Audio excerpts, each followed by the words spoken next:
Obrigada. Bom, eu sou Luísa Mel, sou presidente do Instituto Luísa Mel de Assistência aos Animais e ao Meio Ambiente e sou ativista da causa animal. Como vocês podem imaginar, o tema do nosso encontro hoje serão os bichos. Mas não é só sobre isso, não. É muito mais sobre ética, sobre moral, sobre justiça. Quando a gente fala em direito dos animais, é comum as pessoas quererem tratar como se fosse uma luta menor, sem tanta importância. Mas hoje, eu quero provar para vocês que lutar pelos animais é lutar pelo nosso planeta e pela preservação da nossa espécie. Quando eu comecei a trabalhar com bichos, eu descobri que quase tudo o que tinham me contado sobre eles era mentira.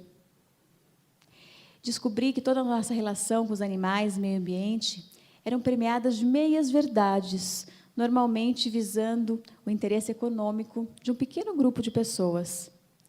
E desde a infância eu era enganada. Os ursos dançarinos do circo não estavam dançando. Estavam tentando fugir das placas fervendo que eram colocadas sob os seus pés no treinamento. Os golfinhos saltitantes nos parques aquáticos não tinham nada de felizes. Eram prisioneiros. Pulavam para conseguir comida. Verdadeiros escravos. Até nossa relação com aqueles que são conhecidos como os nossos melhores amigos tinha um lado bem obscuro. Os fofos filhotinhos nas vitrines escondiam a verdadeira face das fábricas de filhotes. Cães, chamados de matrizes, condenados a viver a vida inteira em gaiolas, em canis minúsculos, até em aquários, sem amor, sem carinho, sem afeto, sem brincadeira, sem passeios, muitos doentes, muitos sem nunca ver a luz do sol, condenados a procriar sem parar, somente para enriquecer comerciantes. Durante quase toda a história da humanidade, os cães foram sendo selecionados pela sua estabilidade e funcionabilidade. A sua estética quase não importava.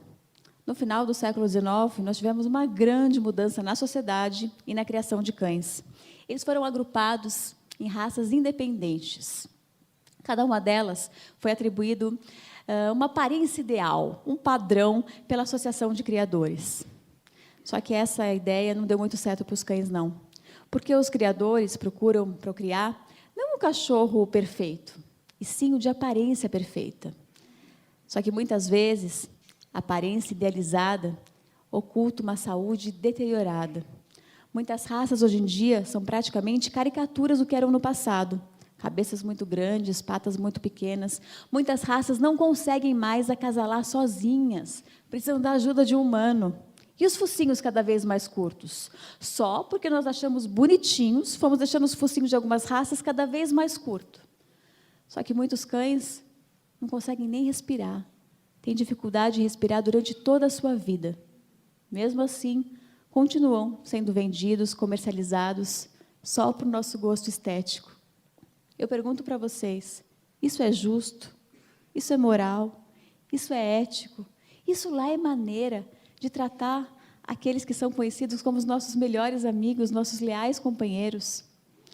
Olha, gente, desde que eu comecei a trabalhar com bichos, desde a primeira reportagem que eu fui fazer sobre cães, já descobri que tinha alguma coisa de errado nessa história.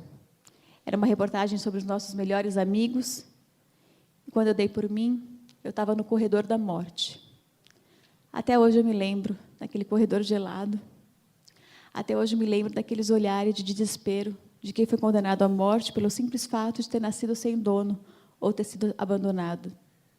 Era o Centro de Controle de Zoonoses da cidade de São Paulo, onde os cães capturados pela famosa carrocinha eram levados e 3 dias depois sacrificados. Toda vez que eu conto essa história, eu me lembro dos olhares de desespero me implorando para serem salvos. Naquele dia, eu não salvei nenhum. Mas foi ali, perante eles, que eu não salvei, que eu jurei, do fundo da minha alma, que eu ia dedicar minha vida a mudar aquela triste realidade, que eu ia dedicar minha vida a ser a voz dos que não podem falar.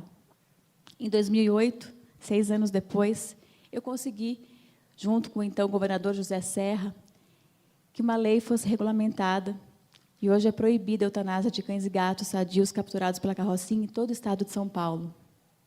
Mas, àquela altura, eu já tinha entendido que a minha luta era muito maior, muito mais difícil e perigosa. Os animais eram escravizados, massacrados, explorados em quase todas as indústrias, na moda, de entretenimento, alimentícia, de cosméticos, farmacêutica. Quanto mais eu descobria, mais eu me desesperava, mais brigas eu comprava e mais inimigos eu colecionava. Boicotes, ameaças, calúnias viraram uma rotina na minha vida. Mas era um caminho sem volta. Depois que eu tinha conhecido o íntimo dos animais, eu jamais poderia ignorar o seu sofrimento. Elefantes guardam luto, enterram seus mortos, chegam a visitá-los. Porcas, enquanto amamentam seus filhotes, elas cantam para eles. Vacas têm melhores amigas, elas choram, não gostam de ficar sozinhas. Galinhas são sentimentais, têm noção de número. Durante toda a minha vida, eu aprendi que os animais eram irracionais, agiam por instinto, não tinham consciência de si mesmo nem do seu sofrimento. Mas quanto mais eu convivia com eles, mais a realidade me mostrava que a verdade era outra. Cada vez mais ficava mais claro para mim que o sofrimento de um urso é igual ao sofrimento de um cão, que não é diferente do sofrimento de cada um de nós. Por isso, eu resolvi começar a fazer a diferença. Comecei a fazer resgate de animais vítimas de crueldade e maus tratos. Aqui a Cherry, 3 garotas colocaram fogo nessa cachorra. Fazer esse trabalho é muito difícil, porque eu lido diretamente com a maldade humana, mas também é emocionante perceber que eu posso fazer a diferença entre a dor e o amor, entre a vida e a morte. Aqui, ela se recuperando. Foi um longo tratamento. E aqui, ela recuperada e adotada. Cada história, cada resgate, uma nova emoção e uma nova lição de vida. Essa cachorrinha aqui é a Milagres. Ela chegou para mim desnutrida, desidratada, com o olho para fora, praticamente morta. Até dei esse nome para ela de tão surpreendente que foi sua recuperação. Mas quando ela estava num evento de adoção, apesar dela ser bonita e dócil, por ela ser deficiente, não ter o olho, ninguém nem olhava para ela, ninguém dava chance. Até que apareceu uma família. A mãe foi falar para os nossos voluntários que ela queria um cachorro para sua filha autista. Os voluntários logo se apressaram em mostrar os cachorros mais fofos, mais bonitos, os filhotes. Mas aquela menina especial deu uma lição de amor em todo mundo. Ela já tinha escolhido e se apaixonado pela nossa Milagres. Alguns meses depois, eu estava no escritório do meu marido, quando um rapaz que tinha entregado um envelope, coisa assim, me chamou. Luísa Mel, quero muito te agradecer. Eu falei, nossa, me agradecer por quê? Eu adotei uma cachorra com você. Eu que quero te agradecer, então, né? Ele falou, não, essa cachorra transformou a minha filha e mudou toda a minha família. Eu falei, qual é o nome da cachorra? Milagres. Histórias como essa foram me mostrando que eu estava no caminho certo. Por as dores, tanto físicas quanto emocionais dos animais, me tornaram uma protetora e aliviaram um pouco a minha dor diante de tanto sofrimento. Mas tinham outros animais, vítimas das maiores atrocidades, que eu não podia ajudar. Eu até hoje lembro da sensação quando eu li pela primeira vez a descrição do teste Dreyse de irritação ocular. Os coelhos são os animais escolhidos por serem dóceis, terem olhos grandes e serem baratos. Eles são colocados em um compartimento para não poderem se mexer, colocam clips nos olhos para que eles não possam fechá-los. E substâncias químicas são aplicadas diretamente nos olhos deles. Tudo isso para que novos cosméticos sejam lançados todos os anos. Em 2012, os maiores neurocientistas do mundo assinaram um manifesto afirmando que os animais têm sim consciência. Todos os mamíferos, todas as aves, o polvo e outras criaturas têm consciência de si mesmo e do seu sofrimento. Mesmo assim, todos os anos, milhares de cães, macacos, gatos, coelhos são cegados, mutilados, queimados, para que novos batons, rímeos, blush sejam lançados no mercado. Até 2013, grande parte da população brasileira não tinha ideia que isso acontecia. Mas um resgate que parou o país mudou para sempre essa situação. o resgate de 178 beagles, que eram cobaias para testes em animais. Eu confesso para vocês que quando eu corria uma cachorra no colo, para mim já valia a pena só por tirá-la daquele inferno. Já valia a pena a minha vida inteira. Mas no dia seguinte eu descobri que eu tinha participado de um momento histórico. As cenas dos cães com os dentes colados, cegos, sem patas, viralizaram. E as pessoas horrorizadas começaram a pressionar as empresas para que elas parassem de testar. Grande parte da imprensa ficou contra nós. Nos trataram como loucos, insanos. Mas a sociedade tinha começado a acordar. O grande telejornal da televisão brasileira anunciou como o roubo dos beagles. Nos tratou como os loucos inconsequentes. Mas 5 anos depois, esse mesmo telejornal abriu sua programação falando que os testes alternativos no país tinham crescido muito depois do resgate dos beagles, porque os consumidores tinham começado a pressionar as empresas.